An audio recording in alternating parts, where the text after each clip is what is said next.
Nous repassons la parole à Bernardo Basson pour la dénonciation de ce jeudi. Parfait, ici. Aujourd'hui, c'est une dame qui dénonce le comportement de deux personnes. Son époux, qui s'appelle Stéphane d'abord, et Monsieur Niemek, Blériot. Je ne comprends pas bien. Elle dénonce son époux et elle dénonce Monsieur Niemek, Blériot. La dame en question. La dame en question. D'accord.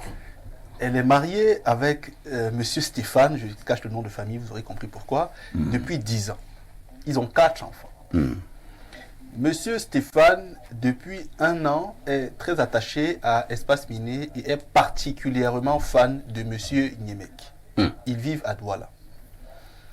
Depuis qu'il écoute Monsieur Niemek, elle me dit qu'il a certainement très mal compris les suggestions de Monsieur Niemek et ses recommandations, et il est devenu un tout autre homme. Il a dit à sa femme qu'il pense n'avoir pas été jusqu'ici suffisamment charismatique et désormais il va le devenir. Il est devenu violent, Oh là là. il est devenu méprisant, il est devenu ouvertement infidèle en lui disant si tu ne veux pas, Tu débarrasses le plancher. tu peux quitter parce qu'il y a des femmes qui désirent être à ta place. Elle me dit que cette situation l'affecte véritablement parce qu'elle aime beaucoup son mari, mais elle a l'impression qu'il ne l'aime plus du tout et surtout qu'il a très mal compris ce que M. Niemek lui a suggéré. Elle dit donc qu'elle dénonce M. Niemek parce que il est en train de former une génération d'hommes qui ne vont peut-être plus respecter les femmes. Et qu'il faudrait que je lui dise, dans le cadre d'Espace Minier, qu'il reprécise sa pensée, que son mari suit l'émission tous les jours, afin que vraiment son mari comprenne dans quel cadre il a toujours voulu inscrire les rapports hommes et femmes. Auquel cas, elle va certainement demander le divorce et le quitter de peur de mourir. Ah, Kia. J'ai toujours dit à Niemek que ton affaire de charisme là, vous voyez donc ce que ça crée. Maintenant, les ménages sont en train de se disloquer. Les foyers volent en éclats. Les maris pensent que être charismatique, c'est de bastonner sa femme tel un tambour. Être officiellement infidèle avec tout ce que cela comporte. Alors, je passe d'abord la parole à Jean-Claude Mossoman. Vous avez suivi cette dénonciation. La femme n'arrive plus à comprendre son mari. Son mari a dit que après avoir suivi Niemek, il pense que il doit mettre en application ses conseils, être charismatique, et ainsi de suite. Maintenant, sa femme est bastonnée. Et le monsieur ne se cache même plus pour être infidèle. Quand la femme veut même hausser le ton, il lui dit, tu peux gagner la porte. D'ailleurs, plusieurs femmes aimeraient être à ta place. Votre réaction? Enfin, ma réaction... Niemek gâte les mariages des gens. Non, non. Ah bon? Il ne gâte pas. Mais voilà une preuve. Il ne gâte pas. Ce n'est pas une preuve. Et les gens ne se connaissent pas. Ou alors font semblant de ne pas se connaître. Ce monsieur est d'abord violent. Ah bon? Il est violent. Il se cache derrière Niemek. Il a juste trouvé un prétexte. Pas le prétexte, la porte derrière M. Niemek. Vous savez, je disais dernièrement cela que quand un parent dit, je prends ça comme un exemple, quand un parent dit que c'est parce que mon enfant est parti à l'internat qu'il a commencé les drogues. Au fait, c'est que le parent n'a pas bien observé son enfant. Il a commencé à se droguer à la maison. Et comme à la maison, on appuyait beaucoup, on tapait, il y avait l'environnement qui était là, qui était propice. Donc quand il est arrivé à l'internat où l'environnement est propice, son vice s'est dévoilé. Merci. Ce monsieur était déjà violent. Il attendait que M. Niemek pour faire le pas. Merci. Alors, le monsieur a à peu près quel âge? 44 ans. Et la dame? 38 ans, m'a-t-elle dit. Le monsieur travaille Oui, oui, il a un bon emploi. en bon emploi. La dame aussi travaille? Elle a une activité commerciale. Donc Une activité elle n'est commerciale. pas Elle est salariée commerçante. quelque part. Oui, elle est commerçante. Ils ont des enfants? Oui, 4. Alors, monsieur Pierre Bléronier, que lorsque vous suivez donc une telle dénonciation, je me dis que vous devez avoir mal. Ou alors, vous devez repréciser votre pensée. Oui, ben, il y a beaucoup de jeunes personnes, des hommes d'un certain âge. J'en reçois même beaucoup à la maison. Des couples ont des problèmes différents. Nous avons aidé un couple, quand je dis nous, l'une des dames Niemek et moi, par téléphone récemment. Ce couple avait un problème de procréation. Et la dame voulait quitter son mari parce qu'elle lui a dit, bon, moi je ne peux pas te donner d'enfants, donc vraiment reste en fer. Et nous les avons entretenus pendant un certain temps. Et nous leur avons démontré que les enfants étaient une très bonne chose, mais le couple n'était pas obligé d'en avoir forcément pour être heureux. Aujourd'hui, le couple se porte bien ou assez bien. J'en viens à ce monsieur-là, qui certainement ne sait pas ce que c'est que le charisme. J'ai beaucoup de mes anciens élèves et étudiants qui m'écoutent. Je crois que quand on en arrive à la violence physique, c'est la preuve qu'on n'est pas charismatique. Il n'est donc pas charismatique, ce monsieur. Le charisme, c'est tout autre chose. Je crois qu'on va entrer en contact. C'est tout autre chose. Ça n'inclut nullement la violence. Je ne vais pas parler des détails de vie. Vous me connaissez. D'ailleurs, Bernardo est souvent dans le véhicule avec mes différentes épouses et moi. Je cause avec mes épouses comme deux bons amis. Hein. On rit beaucoup. On parle de tout. Pour la plupart, je suis un peu leur guide, entre guillemets. Je suis le conseiller. On me reconnaît une certaine maîtrise de soi et une certaine connaissance de la vie. Il y a ça. Maintenant, quand vous faites preuve de sagesse dans vos actes, les gens ont tendance à vous écouter quand vous dites « faites ceci, ne faites pas cela ». Il m'arrive de lever le ton sur des questions précises. Récemment, je faisais remarquer à celle qui gère l'aspect des investissements en agriculture et autres, d'arrêter de donner de l'argent aux travailleurs avant qu'ils n'aient produit le travail demandé. Un travailleur qui vient vous dit « donne-moi d'abord l'avance », vous devez lui donner 100 000, donne-moi l'avance de 60 000.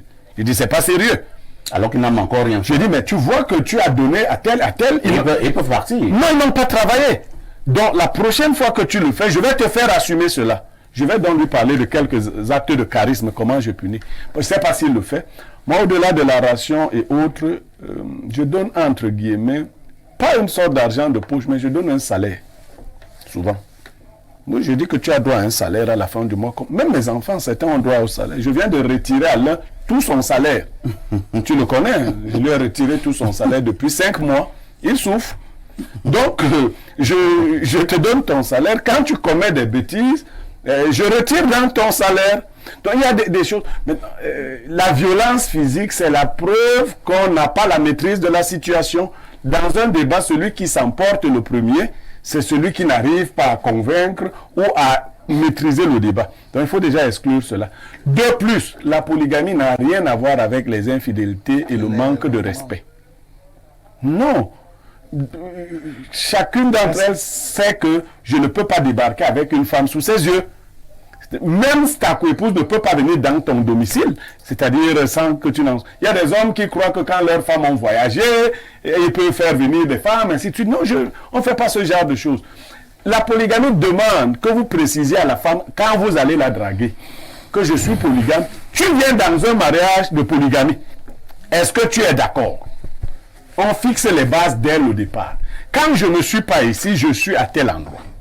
Je fais... Non, les choses doivent être dans la clarté. Quand je lui ai dit, par exemple, il peut vérifier sur mon statut aujourd'hui. Hier, j'ai affiché tout le monde, ainsi de suite, des séquences de vie, ainsi de suite. Parce que hier, dit-on, c'était la fête des amoureux. Bon, j'ai choisi une avec laquelle je suis allé au restaurant parce que je ne pouvais pas faire 4 restaurants. Mais chacune connaît... L'année prochaine? Non, pas l'année prochaine. Elles ont leur jour de fête. Ah, d'accord. Inès, par exemple, son jour de fête, c'est le 17 février qui arrive. Ah, d'accord. Mais comme on sera en Vengue le 17, ce sera le 18. D'accord. Voilà, ainsi de suite. Donc, les gens sont bien classés dans ce... C'est pas le désordre, c'est pas le manque de respect, c'est tout un système. Parce que les gens croient que quand j'en parle, c'est un système. J'ai de grandes personnalités qui sont même déjà venues à la maison essayer de voir. Et Limbilobe était à la maison dimanche. Il est venu s'abreuver. Oui, avec le professeur Boucagne, mais ils étaient dépassés. Ça va au-delà du système, c'est un mode de vie. C'est un mode de vie dont il faut comprendre ça. Bon, je ne vais pas dire ce que Limbi m'a dit parce que lui n'est pas polygame officiel. Donc, tu es terrible. Hein? Il t'a demandé de dire à la télé qu'il est polygame officiel. Je ne l'ai pas dit. Je vais dire ça. Je n'ai pas dit ça. Le professeur Boucagne, lui non plus, n'est pas polygame. Donc, c'est pas une blague. C'est quelque chose dans lequel nos parents vivaient. Il faut être capable de dire à ta femme que tu prends d'autres femmes, que tu as des enfants. Telle femme peut élever des enfants qui ne sont pas les siens. Cela, le maître du jeu doit en avoir la maîtrise réelle. Ce n'est pas de la rigolade. Merci. Hein. Ce n'est donc pas de la rigolade, cette affaire.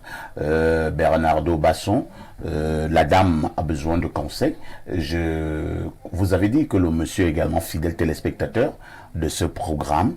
Peut-être que notre but ici n'est pas de voir ces personnes se séparer.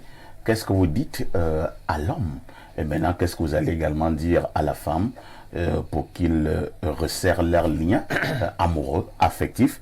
Et Dieu merci, Blériot a reprécisé sa pensée lorsqu'il fait allusion à son charisme. Je vais dire à l'homme 3 choses et à la femme une chose. Pour l'homme, je vais lui dire que la vue dépend du regard. Une chose peut être placée devant nous. Nous la regardons tous, mais nous ne voyons pas la même chose. La vue dépend du regard et le regard dépend du mental. Donc, par rapport aux propos de M. Niemek, à ses positions, à ses suggestions sur la vie de couple, nous écoutons, nous le regardons, mais on ne voit pas la même chose.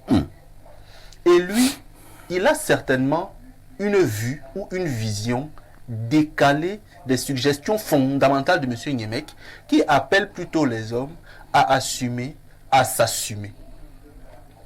Deuxième chose, l'espace télé est de 2 heures.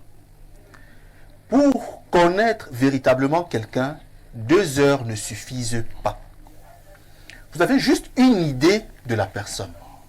Rapprochez-vous des personnes qui le côtoient au quotidien et qui peuvent vous dire à peu près comment est la personne, ou même contacter la personne directement pour qu'elle vous dise comment elle est.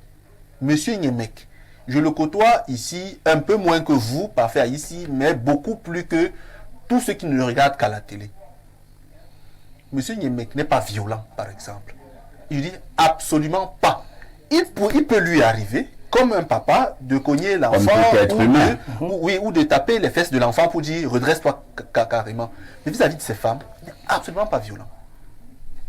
Il vous a dit quelque chose qui est vrai. C'est qu'avec ces femmes, je l'ai vécu et je le vis tous les jours, il y a parmi le faisceau de rapports qui les unissent, un rapport d'enseignant à enseignant. Ça c'est vrai et ce n'est pas dégradant. Donc, beaucoup lui posent des problèmes, comme moi aussi je le fais souvent, et il apporte une lecture objective parce qu'il sait l'être. C'est d'ailleurs lui récemment qui m'a présenté la différence qu'il y a entre être dans le mal et mal faire. J'en reparlerai ici. La troisième chose, je vais suggérer une définition plate, pas philosophique du charisme, vraiment plate, restreinte. C'est l'admiration que des personnes vouent ou accordent à quelqu'un du fait de ses qualités qui peuvent être naturelles ou artificielles. Donc un individu, par ses qualités naturelles ou construites, réussit à soumettre une masse de personnes à l'admiration. C'est ce monsieur-là qui est charismatique. Ce n'est pas celui qui use d'autres outils pour forcer l'adhésion. L'homme charismatique vous soumet à son adhésion par sa façon d'être. Ça peut être son éloquence, ça peut être sa prestance, ça peut être ses dons. il ne vous force pas à adhérer à lui par la violence ou par d'autres moyens de pression ou de chantage. Il faut bien faire la nuance. Donc si vous comptez soumettre votre femme à votre autorité entre guillemets, par des moyens artificiels, comprenez que vous n'êtes pas charismatique. Maintenant, pour la femme, intégrez que votre mari n'a pas bien compris les messages que passe M. Nyemek. Il peut arriver. À l'école, moi j'étais premier de la classe, il y avait les derniers de la classe. Donc il n'a pas bien compris, il n'a pas suffisamment ouvert le cerveau, il a cherché des prétextes, des subterfuges pour laisser germer en lui et se manifester des vices malheureux qui vous causent problème. Donnez-lui un temps de récupération. S'il est ouvert, s'il est d'accord et s'il n'est pas éhonté, il peut accepter que vous me donniez son contact, je le passe à M. Nyemek, ils s'appellent, ils échangent. Pour être précis sur la question. Mais s'il persiste dans la violence et dans les infidélités qui frisent le mépris, quittez-le. Merci. Merci bien. C'est ce qu'il fallait dire concernant donc cette dénonciation ce jour. Nous allons marquer une autre touche pause et on reviendra pour la lecture des messages.